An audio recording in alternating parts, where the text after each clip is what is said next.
राजनीति में सबसे खतरनाक हमला विपक्ष नहीं करता, सबसे बड़ा झटका तब लगता है जब अपने ही साथ छोड़ने लगते हैं। 2026 के विधानसभा चुनाव में मिली हार के बाद ममता बनर्जी की पार्टी सिर्फ चुनाव नहीं हारी, बल्कि धीरे धीरे अपने सबसे भरोसेमंद चेहरों को भी खोती हुई दिखाई देने लगी। और इन्हीं चेहरों में सबसे ज्यादा चर्चा जिस नाम की हो रही है वो है शाइनी घोष। वही शाइनी घोष जो कभी ममता बनर्जी की सबसे आक्रामक और सबसे भरोसेमंद नेताओं में गिनी जाती थी। जब भी टीएमसी पर हमला होता, सबसे पहले जवाब देने के लिए अगर कोई नेता सामने आता था तो वो थी शाइनी घोष। अगर आपने उनकी रैलियां देखी हो तो एक बात जरूर नोटिस की होगी, सफेद या हल्के रंग की सूती साड़ी, पैरों में साधारण चप्पल, बिना किसी दिखावे के मंच पर तेज आवाज में भाषण।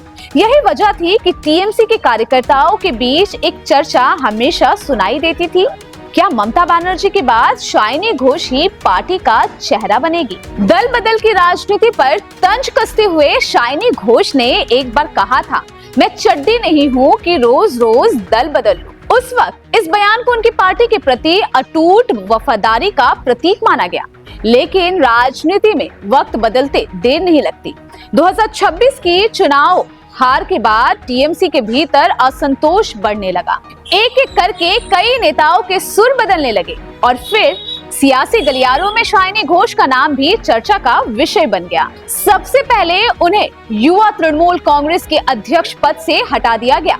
इसके बाद उनकी दिल्ली यात्रा के अटकलों को और तेज कर दिया गया।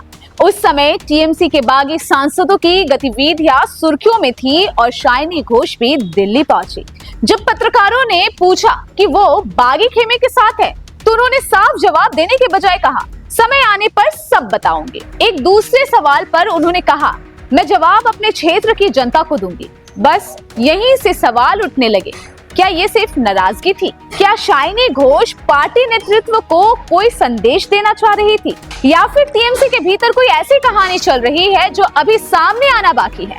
ध्यान देने वाली बात यह है कि अब तक शाइनी घोष ने किसी दूसरे दल में शामिल होने की कोई भी आधिकारिक यानी कि ऑफिशियल घोषणा नहीं की है।